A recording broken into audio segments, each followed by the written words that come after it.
Hello and welcome to the Squeaky Bum Time podcast, presented exclusively on the Chop Sports channel of the Premier Streaming Network. We're recording this on Thursday, February 2nd. I am your host, Laurent Courtines. In this episode, the return of the Premier League after a week off from the FA Cup for match week 22, and our United friends Newcastle and Manchester, our Carabao Cup finalists, and what's at stake. But first, the transfer window, what it means, what's happened, and the fallout from the spending of Chelsea. Is the Premier League the Super League in disguise? But first, a little housekeeping. Please rate and review the show. Please hit like. Please hit subscribe. It means everything. The show has been on a growing term, and I thank everyone.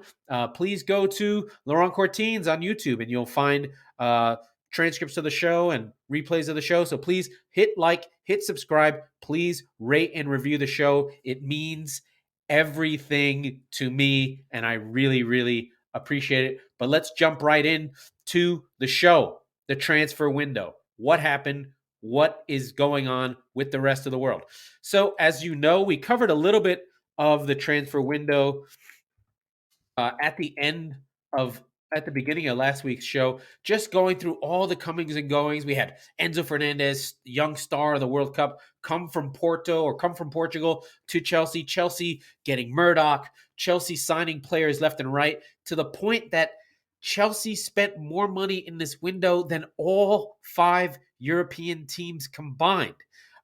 Nottingham Forest did deals in the last minute, bringing Keylor Navas, a 3-time European Cup champion from PSG on loan, to Nottingham Forest. So what we're seeing is this wealth transfer, this power of the Premier League going from top to bottom.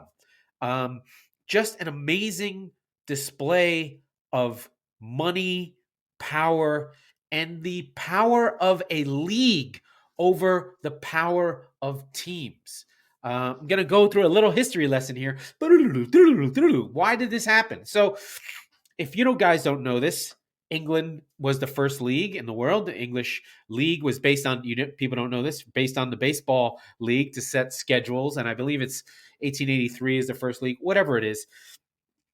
And it was set up by the FA in England, and it was until 1992, it was Division 1, Division 2, Division 3, Division 4. It was just called the First Division. And as the television money starts to grow, and for American fans, the similarity is as SportsCenter starts to go and regional sports networks, and yes, start to happen. Those opportunities aren't there in England. And the top 6 teams in England, the same ones you've been talking about, Spurs, Arsenal, Liverpool, Manchester United, they are gaming, and they tell the TV operators in England, hey, we're going to break away because we want our own TV deals. There's money to be made, because they find out in an open bidding between ITV and BBC and Sky, and Rupert Murdoch is involved for our friends from Fox Sports. And Sky helps these teams break away, and you have the foundation of the Premier League in 1992. There's many books about this. I've really summed it up and whatever. But that is a seminal moment. Also, the English teams needed money to pay for the Taylor Report, which is the government report after the Hillsborough disaster on how they need to redo their stadium. So the Hillsborough disaster, Liverpool fans and many, actually does save football. Don't tell Liverpool fans that their deaths were not in vain. But it does force the owners of teams to upgrade their stadiums, and there's a massive building boom to be compliant. There's the Premier League. There's the money coming in. And why am I saying all this? It sets up the framework for the Premier League to grow over Spain, Italy, and Germany. And these last 35 years or 40 years, 1992, I don't even know. I can't even do the math. 40 years, 30 years, 40? 40 years. The English Football League and England's history of being a much more business-oriented place has set itself up by not focusing on its teams, by the compromises made in forming the Premier League, where international rights were shared equally, where place, finish, shared money. They had an egalitarian setup for the 22 teams in the Premier League with a rule to go for the 24 with a rule to go down to 20 to share income and market the league as a whole. One thing, having worked with the Premier League at Tops, is you cannot do anything without consensus from all the teams.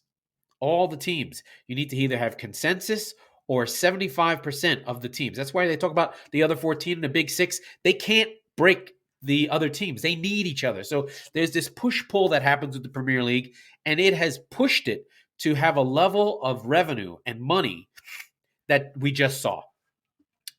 Bowley spending over £500 million on players. Italy and Spain complaining for their own problems. Italy's problem is they have not looked at their own league for decades. Their stadiums are falling apart, attendance is down, and the clubs individually negotiate and just look to England to see how they can grow around the world, but forget their domestic problems. So they're losing money internally. They're losing money on making it a good TV product to look at on TV because the stadiums are half empty and they've given away to the ultras. In Spain, they squandered having Ronaldo and Messi for 10 years because Barcelona and Real Madrid couldn't get out of their own way. They did not have a system in place to share the wealth among the rest of the teams. So they have a league that's a duopoly. They can't get out of that. They're not sharing money enough. Sure, it's great for Real and Barca, but they were drunk with money. Barca was just $1.2 billion in debt. Real Madrid effectively got a bailout in 2008 from the government. So that duopoly, they're not beholden to shareholders. They're not run as businesses. Whereas the Premier League, as a group, as a collective, with good leadership under Scudamore, lifted itself up to the point now that Nottingham Forest has more money than a top team in Spain. Nottingham Forest can outbid any team in France. All the teams in the Premier League are in the top 20 of the Money League by Forbes, which is this sort of soft power list. It's not quite accurate. That gives you a list of the most valuable teams in the world. By the way, the most valuable sports teams, you want to know what the strongest league is? It's the NFL. It's locked in. The least valuable NFL team is worth more than any European team you can think of, aside from United, Real, and Barca. And on the other side of that, you have Bayern. I want to talk about Germany. Germany just doesn't look past its own fans because they have the 51% rule where no owner can own more than 50. The fans own 51% of the team no matter what, or they have a vote at 51%. So it's very fan focused, and they can't leave the fans out of any business practices. So here you have these leagues that have caused problems, and the Premier League has expanded internationally by pushing its league over teams, league over stars. It's very much a propaganda thing. It was not true that the Premier League was the best league for many, many years, but the Premier League kept saying, we're the Premier League. Buy into the Premier League. We have the story. We have the narrative. It was never Liverpool versus United. It was who in the Premier League can topple United. Who we know about Newcastle. We know about Crystal Palace. We know about Spurs. We know about all these teams, and we know about all these characters because it was packaged that way. So if you think about a good example would be NFL Films, and thinking about John Facenda, and thinking about that music, that burp, burp. That was all part of growing the NFL and giving that sports package to TV providers so that you could grow the NFL when the games weren't on. The Premier League did the same thing. Premier League Productions is fantastic. They made a story about every single team, about every single battle, about every single story that perpetuates and perpetuates and perpetuates, so that now, as we move to our friends in the Carabao Cup, we can talk about United and Newcastle renewing a battle from 1995 because we learned about it through the league. So both the Uniteds make it to the Carabao Cup final. it has been a historic step for nouveau riche teams and new managers to emphasize the Carabao Cup. Um, Mourinho won it in his first season with Chelsea as a stepping stone. Pep won it every year. City has made it a priority to win the Carabao Cup. And now United and Newcastle both have a chance to win something. This is a big step for Ten Hag. This is a big step for Newcastle. I think, for me, this is going to be about whether this is a game that's going to be about whether the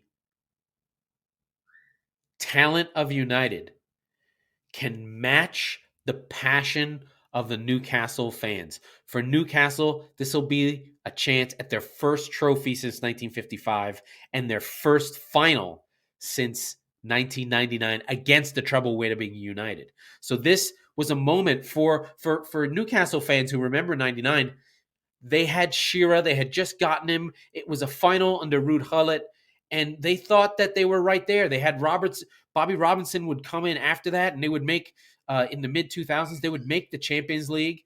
And Newcastle were there with the other teams as a big club. And it's only after Mike Ashley buys the team that they decline and have 2 relegation fights and are sort of this sputtering team. But until up through the mid-2000s, Newcastle were there. They were your not your Brighton, more than that. They were sort of your Everton, they were in that class of team. And that's what people always talk about. And that's why I think this Carabao Cup final is just going to be so massive for the Newcastle fans. I think that this game, while it's going to be in a couple weeks, is going to be a fight. I think that the defense of Newcastle, they don't give up goals. They don't give up goals at all. So they can't. And United has been good, has been strong, but I don't think that their defense is as good as their attack. And I think that matched up with Newcastle and Eddie Howe having time and guys getting back together, I think there'll be a turnover that Newcastle enforce. I recommend everyone go on Tifo IRL on YouTube and watch the thing by JJ Bull around why Newcastle are good, why they have the best defense in the league. It's real. It's Nick Pope, although he won't be in this game. And they won't give United anything. And it's going to take a level of effort and skill from United to break down a stout Newcastle that I just can't see them. Because United, when they face big challenges, they've been seen wanting. They're not quite there yet. They're not quite able to break a very tough defense down. And I think that Newcastle will prevail. But I really want to talk more about the feelings of this. This is, the reason why I led off with this after the Super League thing is football is about feelings. We've talked about Wrexham and what it means. And for Newcastle, this is about a resurrection, a phoenix rising from the flames. This is about the passion of fans lifting their team, going to Wembley. Newcastle is very far in the geography of England. They have their own name. They're called Geordies because of their accent, and it's way in the northeast of England. It's quite far from anywhere.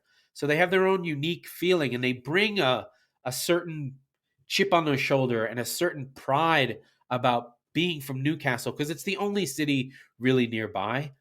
Sunderland's there, but Sunderland's not really its own city. Newcastle is the city of the Northeast, and it's almost on the Scottish border. It's way the fuck out there. Well, relative to the Scottish border compared to Manchester or something like that.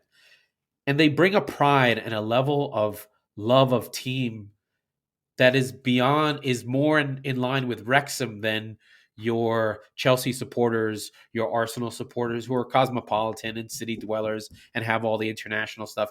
Newcastle is the town team. That's why they're called the Toon Army, because Toon is how Geordies say town.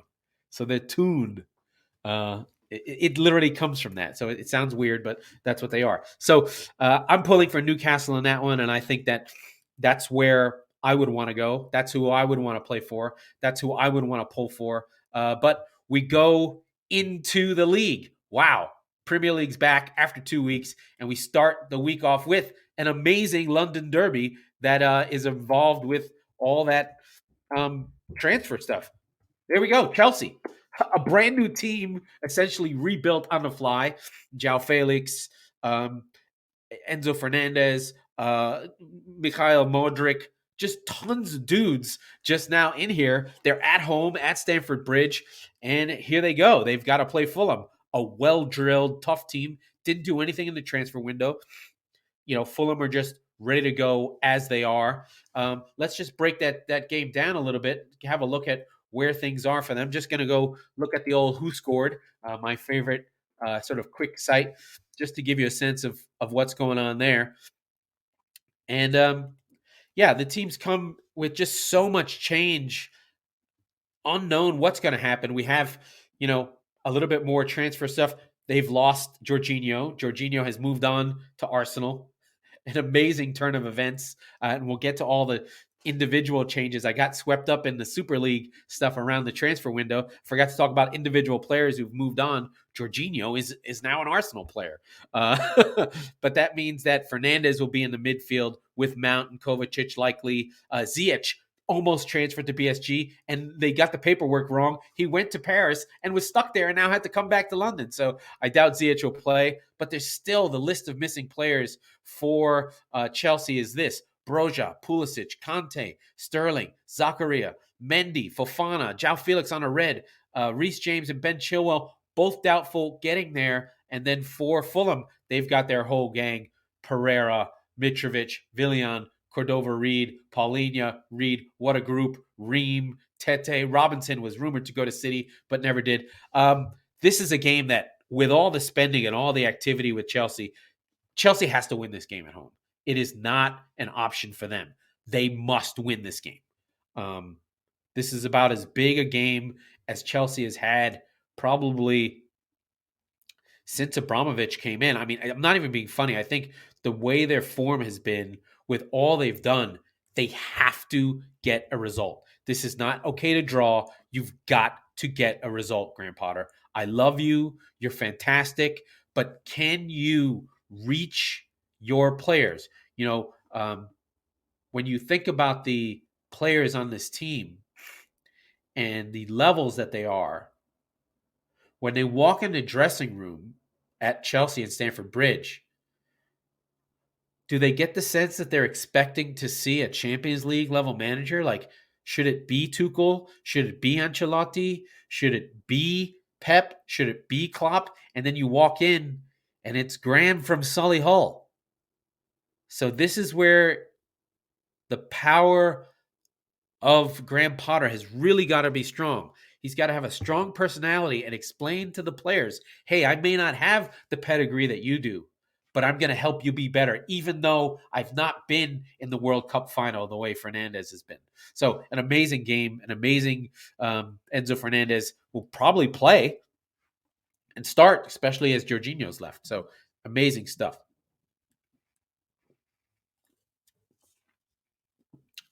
There have been actually I have to clear that up.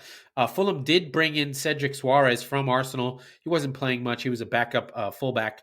Probably won't play, but it gives cover for the team. And Lukic moves on from Torino to Fulham. I'm looking forward to this game. It's tomorrow, Friday. Love it. Love it. We also have excuse me, I have a little bit of a cold, so bear with me as I sniffle my way through this. But our friend Mr. Dyche has arrived at Everton to face just Arsenal. No big deal. It should be fine. So Sean Dyche comes in. They don't get any deals over the line. He's without his winger. What's his name? Who went to Newcastle? I should have mentioned it. Anthony. I can't remember his name. I don't know why I'm blanking on it. Anyway, they've lost their winger. I'll find it in a second as I work through it. And it's going to be a tough game for Dyche. He hasn't had much time with the team. He has been saying the right things somewhat. Dyche is a very is a fascinating character. He has that gravelly voice.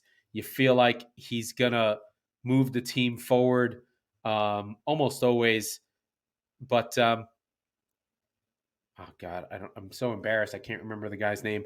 But he's moved on from Everton. He's now part of Newcastle.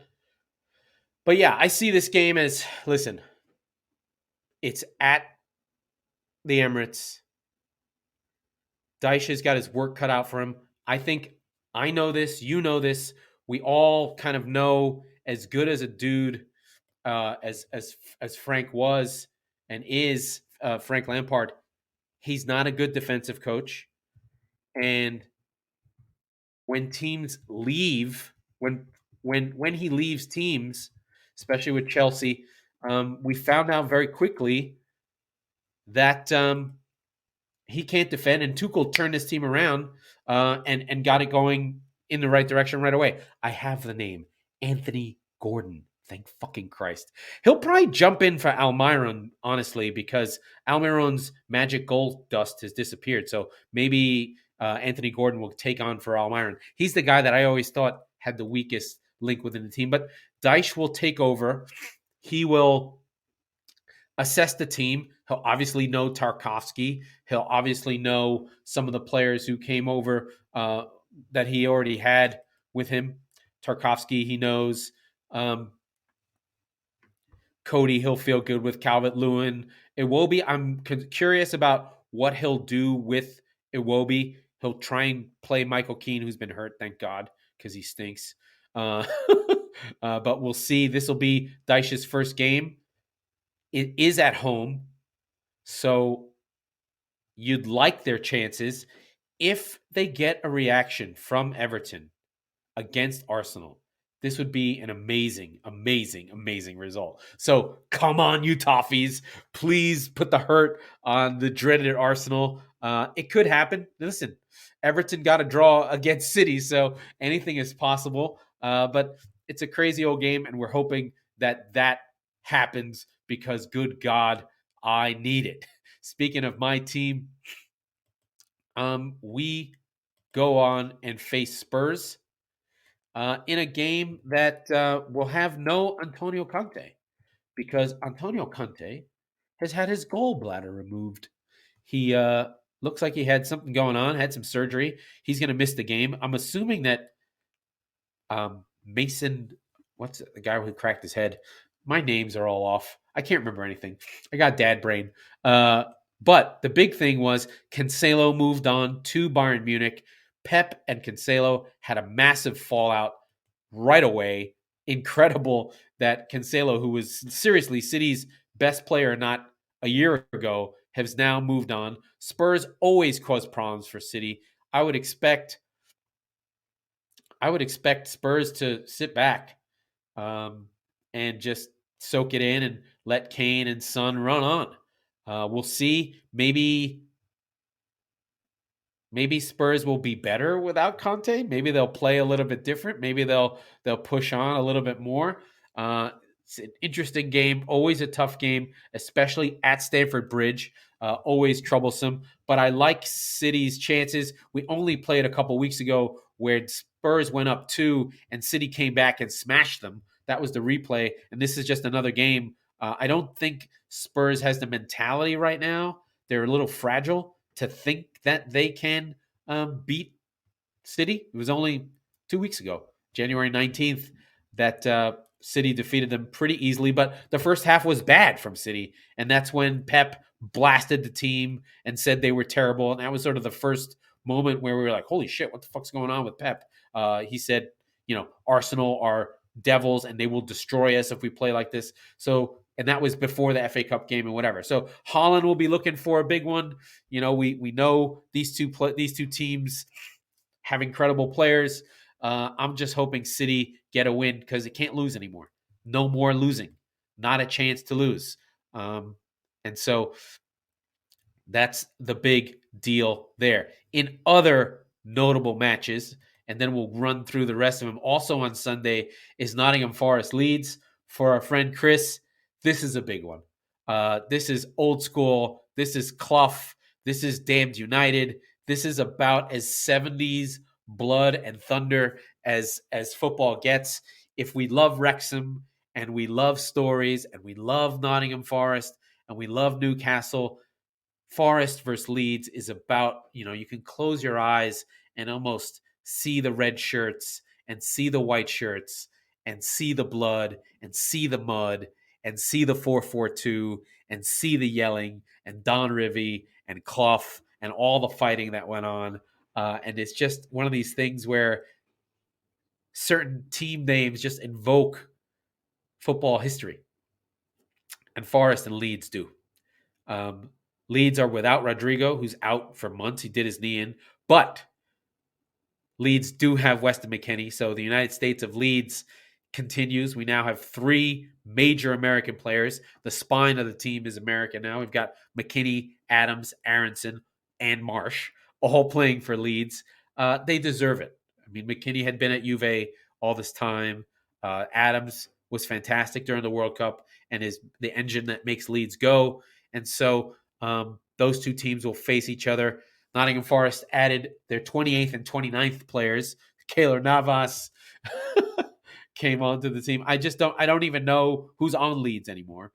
But, I think they win with Nyonto and Somerville whenever he comes back. And hopefully, we see Leeds move up the table. These are the games, though, that I feel for Marsh. If he cannot get something from Nottingham Forest, what are you doing, buddy? What are you doing?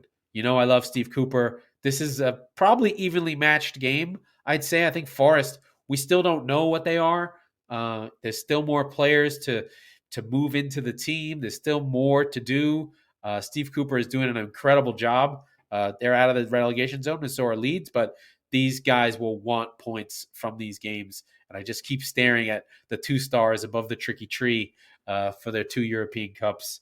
And I think about Leeds being the last champion of the old First Division. This is 2 teams that lived in the wilderness together in the championship and now meet in the Premier League for the first time since 1999. If you can't get up for this game, what are you doing?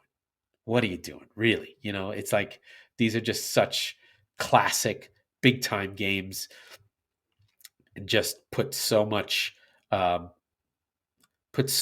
into football that we just have to always think about what they're doing, how they're doing, what their stories are, how they push things forward, and what they mean to football. So if you ever want to, and I recommend any of these things, is like for Leeds, watch Damned United and then read the book because the movie is really entertaining. And then for Forest, there is a documentary about Clough and about Forest, well worth the price of admission. Just search for these things. Like Nottingham Forest documentary. I'll try and put them in the notes of the show just so people can hunt them down.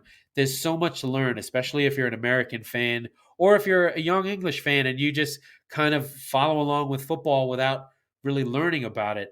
So much of these teams, their stories are so great and they're everywhere, right? Up and down the pyramid.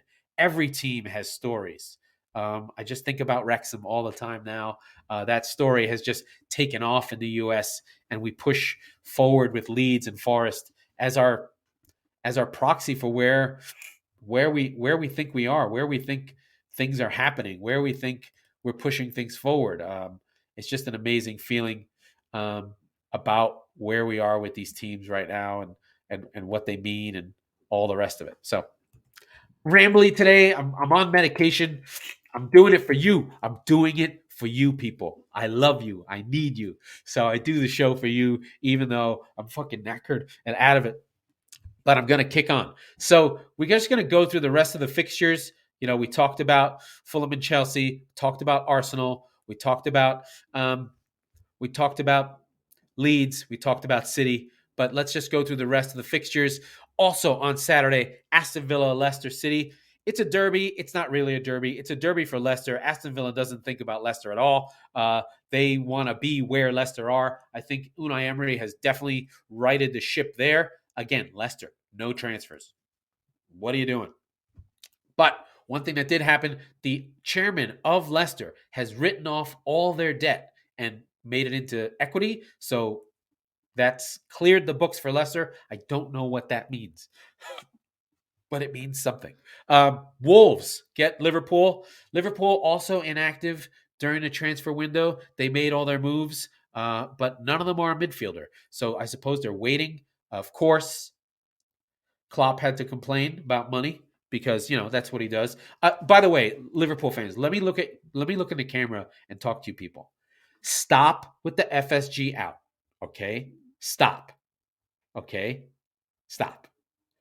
They bought FSG, bought Liverpool from Gillette and Hicks when they were dragging the team to the cellar, rescued your team, brought in Klopp, brought in the players, paid for the renovation of the stand, and because they haven't bought you two fucking midfielders in the last year, you were on for the quadruple, and because they didn't buy two midfielders, you want FSG out.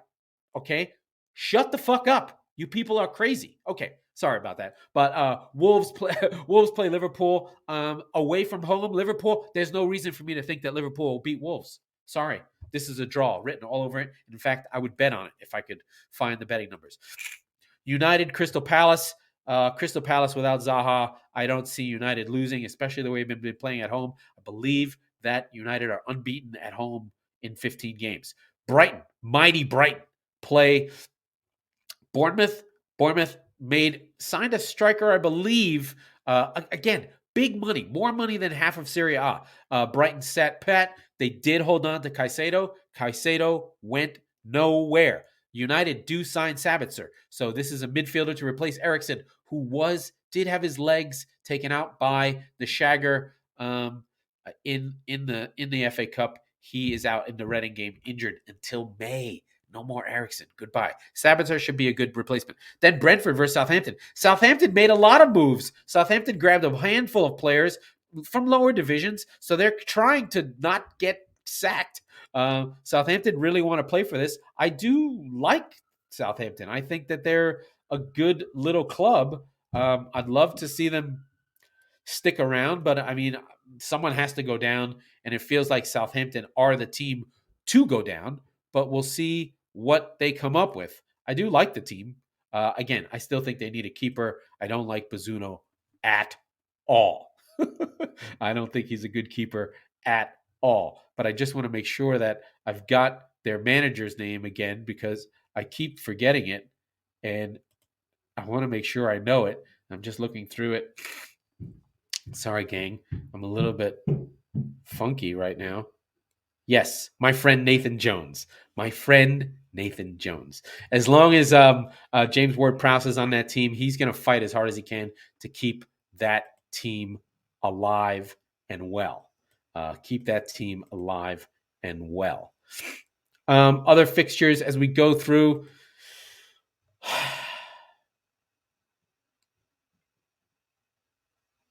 Newcastle versus West Ham. We'll see. We'll see what happens there. West Ham didn't make any moves either. I mean, to the point with Moyes, he can't handle the players he got in the summer, let alone adding more players. They did sign Danny Ings, and he already got hurt. So I'm not sure what West Ham are supposed to do there. That was a little bit wacky. But at St. James's Park, West Ham will not score against Newcastle. I will guarantee you that. I don't know what the score will be. I don't know if Newcastle will win, but I will say this. West Ham will not score. Bet on Newcastle keeping a clean sheet in that one. But that's the week's games. That's where we are. Brentford, Southampton. Brentford playing well. I already talked about that. Battle of Bees, Brighton, Bournemouth, and then United versus Crystal Palace to round out the week. I am sick. I am done. And I'm going to get myself out of here. If I missed anything, please let me know in the comments. If I had more interesting things I should have said, please let me know in the comments. Also, like and subscribe on the show and let me know that I missed things in the comments. Okay, that was the Squeaky Bum Time podcast with Laurent Courtines. We are the football wing of the Chop Sports channel and presented exclusively by the Premier Streaming Network we record on Mondays and Thursdays. So be sure to subscribe wherever you get your podcasts so you never miss an episode and you can help me with my show. Thank you and good night.